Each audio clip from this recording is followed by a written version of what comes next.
Welcome to today's explainer. Look, if you've ever felt like you've got this massive potential just sitting there, but you can't seem to actually unlock it, you're in the exact right place. Today, we're diving into some incredible insights from creator and entrepreneur Raj Shamani. He's distilled some absolutely crucial lessons from top mentors and wildly successful podcast guests. This whole explainer is all about gaining instant clarity, achieving hyper-focus, and, leaving that average living completely in the rearview mirror. So get comfortable and let's just jump right in. Let's kick things off with a totally serious question. Your morning alarm rings at 6 a.m. Why do you fail to wake up? I mean, you set that alarm the night before with perfect intentions, right? Yet the literal second it goes off, you freeze. You stare at your phone, and you start debating with yourself. Should I get up? Maybe just 5 more minutes. What is actually happening in those few seconds?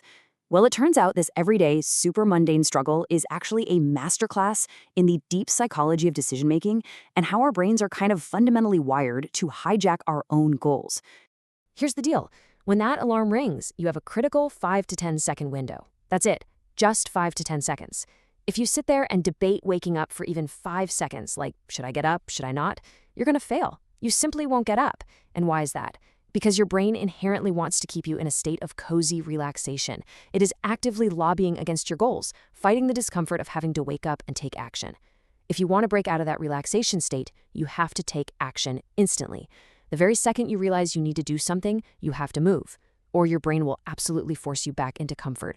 Now, you might be failing to take that instant action because you're suffering from a condition that the Oxford Dictionary actually named their word of the year. Yep, brain rot. It sounds kind of funny at first, but it is incredibly real and honestly incredibly damaging. Brain rot is that state of severe mental fatigue caused by hours of mindless, continuous scrolling on social media. Think about it. You haven't done any physical labor, you haven't done any deep focused work, yet at the end of the day, your brain is just completely exhausted. You're fatigued simply from consuming an endless stream of digital noise. And this mental fatigue, it builds into a massive trap for anyone trying to achieve a goal.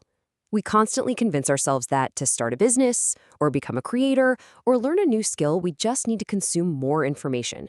But the reality is actually the exact opposite. More information equals less execution. It's a pretty harsh rule of entrepreneurship. If you map out steps 1 through 4, but then you obsessively read about all the ways step 1 could fail and all the hidden risks of step 2, well, you end up totally paralyzed. The sheer volume of information literally stops you from ever taking that critical first step. To put that into perspective, when successful entrepreneurs are asked if they would have still started their businesses had they known all the information, all the downsides, the heavy prices they had to pay, and the hidden risks right at the beginning, get this, 90% of them admit they never would have started. No way! They boldly say we would not have done it. They only started because they didn't know everything. They just took action. Sometimes being a little ignorant of the endless downsides is exactly what you need to actually execute. So, okay, we know we need to take instant action, and we know we need to avoid the paralysis of too much info. But distraction still happens, right? I mean, we're all human.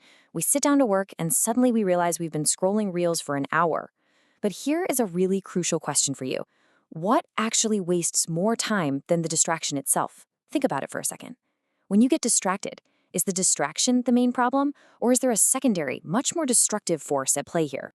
The real enemy isn't the distraction. It's regret. The distraction itself might only steal, say, 30 minutes or an hour of your time, but that agonizing regret that follows, that heavy voice in your head going, I completely ruined my day, I'm wasting my life, I'm never going to achieve my goals, that regret eats up the rest of your entire day. It completely destroys your motivation. Instead of just accepting the lost hour, putting the phone down, and starting right then and there, we just sit in misery. We literally waste half a day regretting a 30-minute distraction. Let's actually trace what this regret cycle looks like in real life, because it is highly relatable. Imagine you're a student with a massive exam at 7 a.m. It's midnight. You sit down to study and think, okay, I have 7 hours. I'll start at 1 a.m. You're bargaining with yourself. Then 1 a.m. rolls around and you kill 10 minutes on your phone. So you delay again. All right, I'll start at 1:30. I still have plenty of time. By 2 a.m., the regret kicks in. Oh no, I've wasted 2 hours. I'm so stupid. That regret consumes another whole hour. By 3 a.m., you are in full panic mode. You decide to take a break to refresh yourself, to clear the stress, you check your phone, the whole night vanishes, there's 0 time left, and you're just praying for a miracle. And hey, this happens to students, employees, and business owners alike. Oof, it is a painfully familiar cycle, isn't it? We delay, we distract, we regret, and then we panic. So how do we fix it? How do we stop this toxic regret cycle and actually manage the everyday distractions that pull us away from our biggest goals? We need some concrete, no-nonsense solutions that cut through all the noise and get us back on track immediately. All right, here is your first actionable fix. Solution 1, strict deadlines. You honestly cannot effectively limit distraction unless you set hard, non-negotiable deadlines for yourself. If you want to learn a new skill or finish a project, you must allocate a specific block of time for it and stick to it as if your life depends on it. It's literally Parkinson's law in action. Work expands to fill the time allotted for its completion. If you leave your schedule wide open, I guarantee the distractions will effortlessly fill that space. Which brings us to the second and arguably most powerful fix. Solution 2, put your blinders on. You know who really wins in life? The people who stay intensely focused and inspired for a very long period of time. And the reason most people fail is simply because they don't have their blinders on. They're looking left, they're looking right, getting caught up in everyone else's drama and every new fleeting trend. To get to that top 1% dream goal, you need to block out that peripheral noise completely. But how do you actually build these blinders? Well, you build them by aggressively curating the pillars of your environment. Your blinders are literally constructed by the books you choose to read, the podcasts you actively listen to, the people you surround yourself with every day, the places you travel, and the content you intentionally consume. Every single one of these elements needs to be aligned with your core goal. Honestly, if it's not inspiring you or making you sharper, it's a distraction, and it needs to be filtered out. Now brace yourself for this reality check. When Raj Shamani asked an audience how many of them had intentionally built an environment with even just 3 daily things that actively push them toward their dreams, whether that's specific books, routines, or mentors, the number of people who raised their hands was 0. 0. Almost nobody deliberately designs their day and their environment to force themselves into focus. Most of the time, we just let the world happen to us. So I'll leave you with this final, somewhat provocative thought. Look around you right now. No, really, look.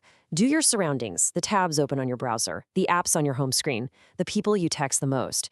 Do they reflect your biggest life goals? Or do they just reflect your deepest distractions? It's time to put your blinders on, beat the brain rot, and take action in those crucial first 5 seconds. Thanks for joining me for this explainer, and I challenge you to make that change today.